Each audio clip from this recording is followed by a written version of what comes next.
Hey guys, welcome to another video. So in this video, Govind is here for a mock driving test, but during this mock driving test, I'm going to point out 10 things that the examiner will be looking out for. These are, in my opinion, the top 10 things that if you got your driving test, make sure you know how to do them, because the examiners will be looking out for these.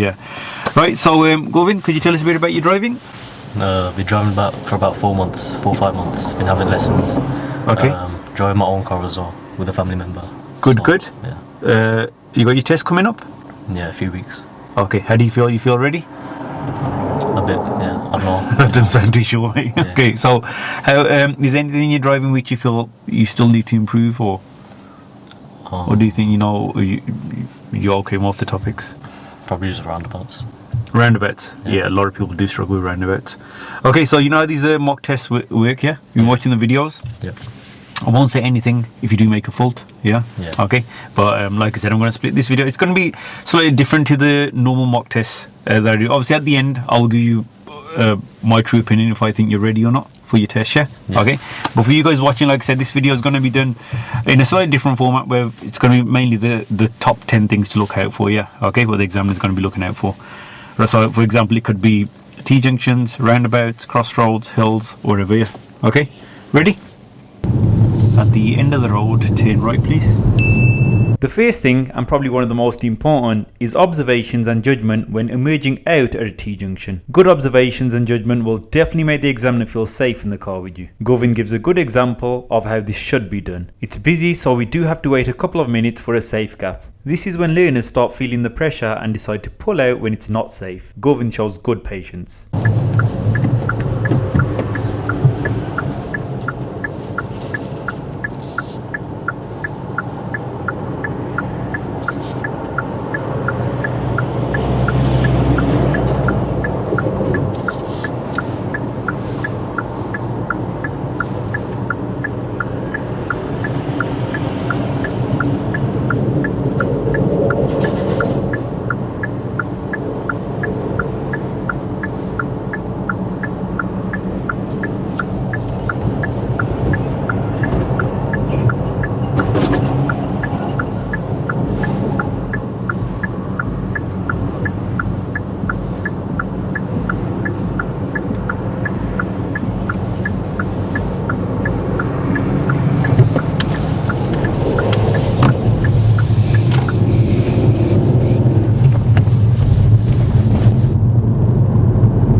The examiner wants to see good use of the MSPSL routine when approaching a junction and turning into a side road. Govind does everything well apart from the speed part. At both left turns shown here, he should have selected second gear slightly sooner. The correct time for the gear change is around 2 car lengths before the turning. And as soon as the gear is selected, you should bring the clutch pedal up unless you're stopping. Govind has a habit of only bringing the clutch pedal up just as he is about to turn, giving him less control. Just where that car's pulled out from.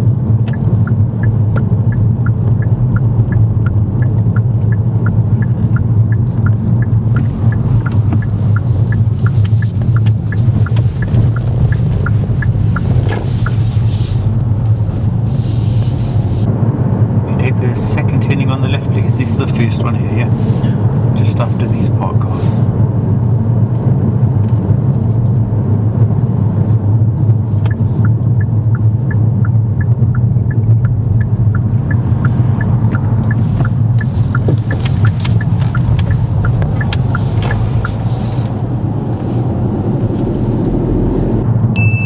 Now this isn't one of the top 10 things the examiner will be looking for, but try and keep both hands on the wheel. Doing what Govind does here won't be marked on the test, but like I always say, holding the steering correctly and using the correct steering method will create a good impression.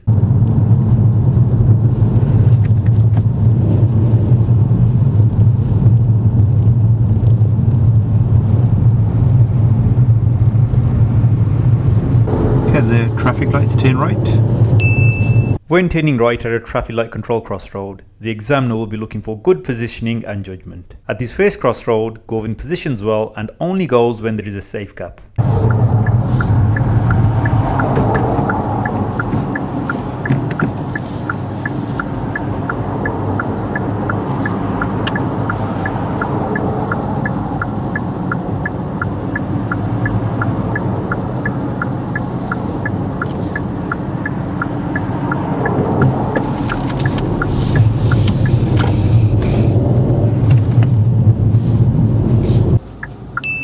At this crossroad, Govind doesn't have a clear view of oncoming traffic, but there's nothing he can do about that as he got the best position possible. A good position is being close as you can to the oncoming traffic without blocking their path. And even though he has a good position, he still can't see the oncoming vehicles because these vehicles that are turning are blocking our view. In this situation, all you can do is wait until the lights change. Remember, if you can't see, then don't go.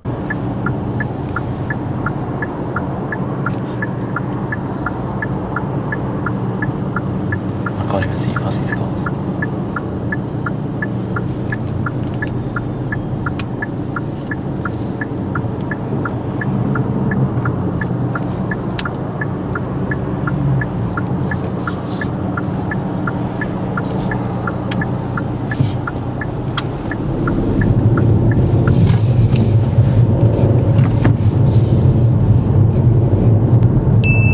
Now we have meeting oncoming traffic and adequate clearance. Both of these topics go hand in hand. You'll have to demonstrate to the examiner that you understand who has priority and leave enough space when passing parked vehicles. Govind does it well on this road but then shows us what not to do on the next one.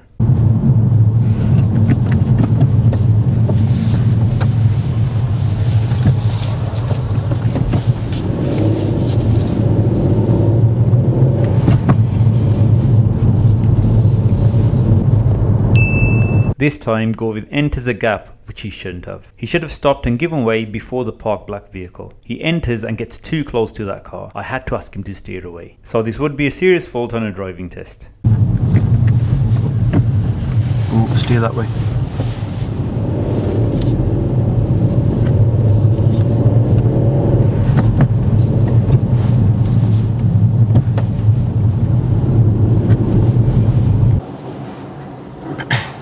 That was my fail, wasn't it? Too close to the car. We'll talk about that at the end, yeah.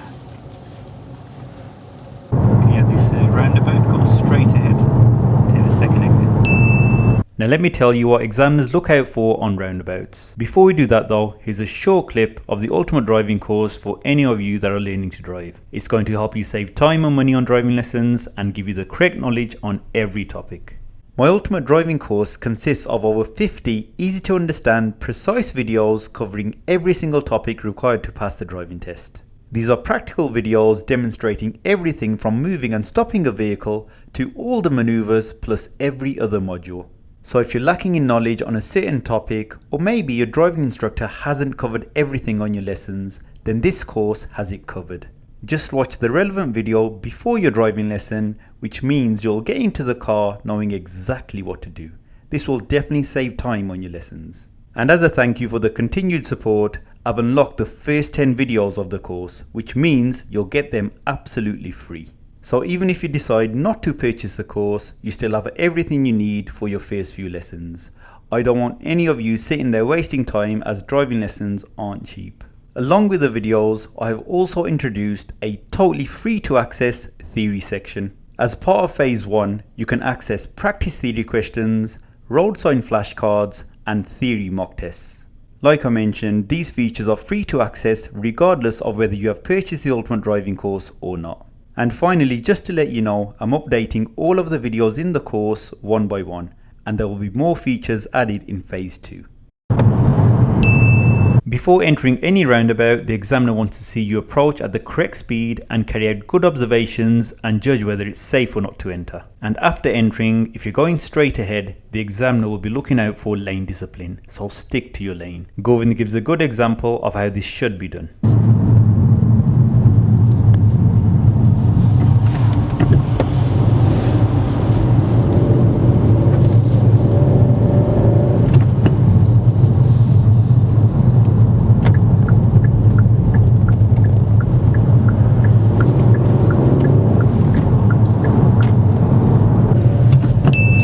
Again, when going straight ahead at this roundabout, Govind shows excellent lane discipline.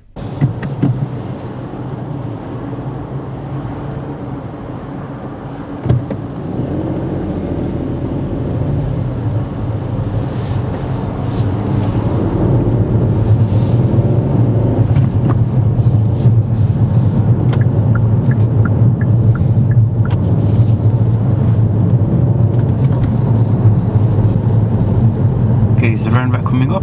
At the roundabout roundabout, turn right and take the third exit, please. When turning right at a large roundabout, the first thing the examiner will be looking out for is your positioning. Stick to the right hand lane.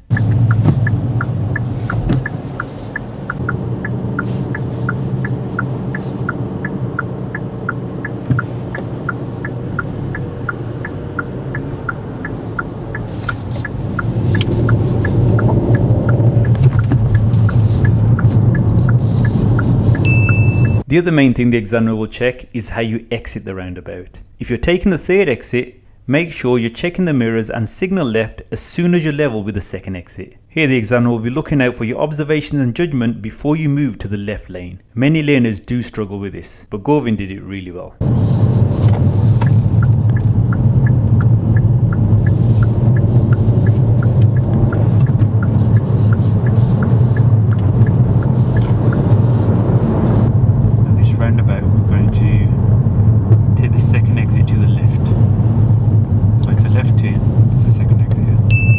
At more complex roundabouts, the examiner will be looking for a good understanding of road signs and markings. I've told Govin that we're turning left and taking the second exit, so he should stay in this left lane. He notices the left arrow and assumes this left lane is for the first exit only. This is not the case, as at this roundabout there are two exits to the left, so the left lane can be used for both exits. He decides to move into the right hand lane. The right hand lane can also be used for our intended exit. Because he selected the right hand lane, Govin should stick to his lane and exit onto the right hand lane. But instead of staying in his lane, he moves into the left lane. There is a car there which does slow down a little because of us. This I would mark as a serious fault just because of his lack of understanding. Obviously he would have had the understanding if he had downloaded the ultimate driving course. It's a left turn, yeah, that second exit over there. I need the right lane. I think I'm in the wrong lane.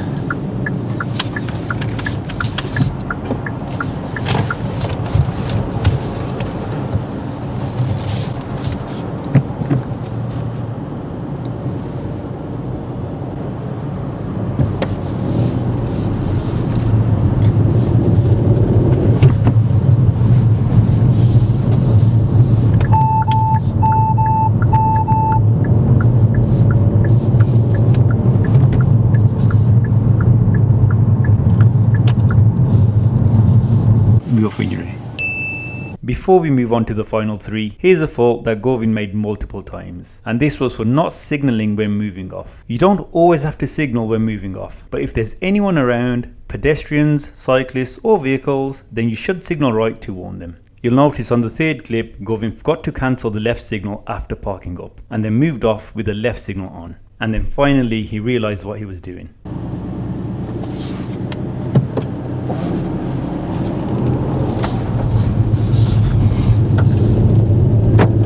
Thank you, and move off.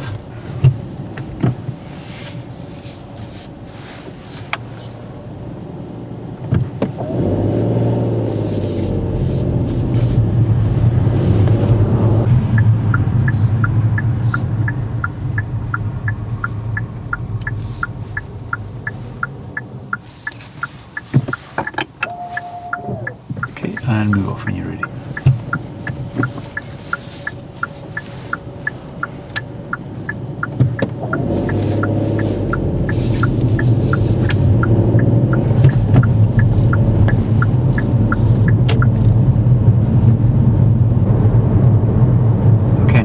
Park up on the left in front of that silver car.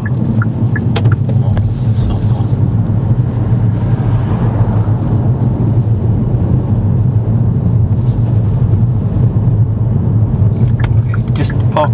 Oh, carry on. Just park.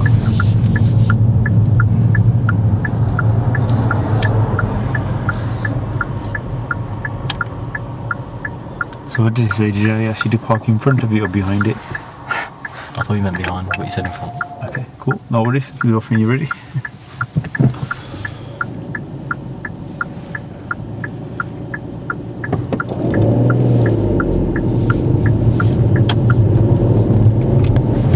Oh, did it indicate as well?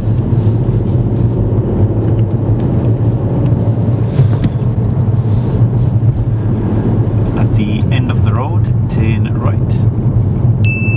At an uphill junction, you'll have the chance to show the examiner that you have good control. Dealing with an uphill junction well will impress the examiner. I'm always impressed when anyone shows good clutch control and doesn't roll back. Govin shows excellent control and only uses a parking brake when he saw a vehicle approaching.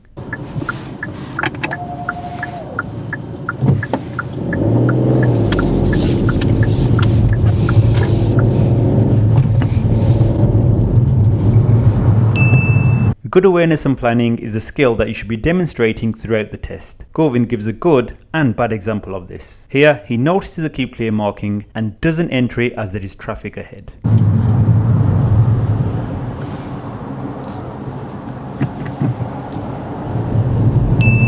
Again, there is traffic building up ahead, but this time the keep clear marking is totally faded. But Govin has enough time to assess and notice a petrol station entrance to our left and a vehicle approaching from ahead that wants to turn in. He isn't going to stop in time, so I have to intervene. This would be marked as a serious fault on the driving test.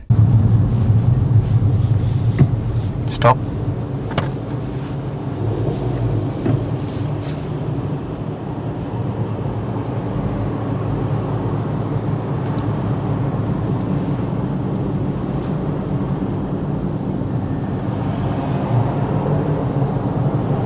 And if you could park up on the left in front of that grey car. A bit closer. Don't worry about blocking the driveway. That's it. Normally you should, yeah? Okay, but if the examiner says that, it's okay, yeah? Right, if you could do the reverse parallel parking maneuver now. Okay, so I'll pull up next to the car and park nice and close to the curb. You know when you finish up here, you can leave about this space wall, tiny bit closer. You don't have to be too close to that car though, yeah? Okay, move off when you're ready.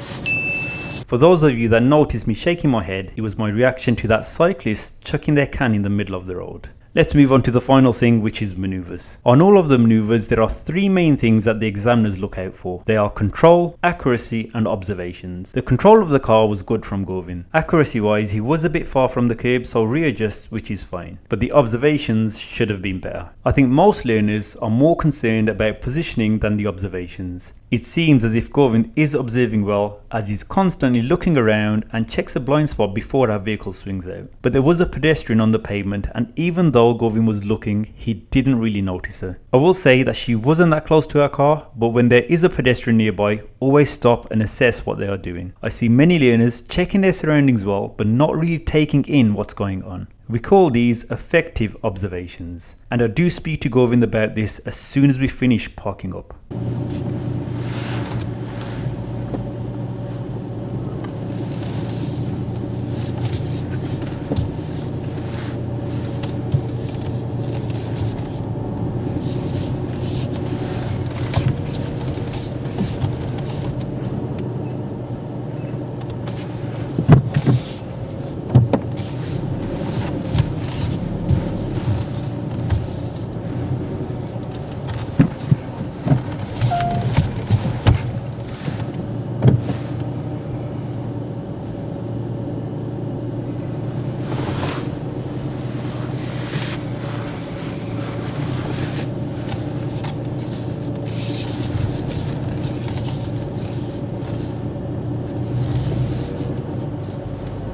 Bit far from the curb.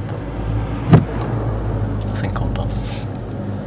Okay, Can I readjust from here to get closer to the curb? totally up to you.